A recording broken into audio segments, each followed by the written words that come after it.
Wakil Ketua Komisi Pemberantasan Korupsi, Nurul Gufron, mengungkapkan praktik pungutan liar di rumah tahanan KPK mencapai puluhan juta rupiah setiap bulannya.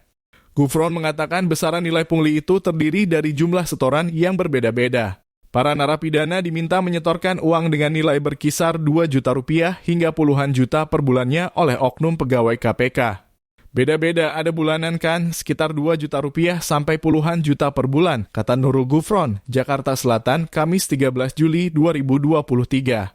Mereka yang sudah menyetor uang tersebut akan mendapat sejumlah akses. Di antaranya bebas membawa ponsel hingga bebas tugas, termasuk di antaranya membersihkan kloset kamar mandi. Selain itu, para napi bisa mendapatkan dan menerima makanan dari keluarganya.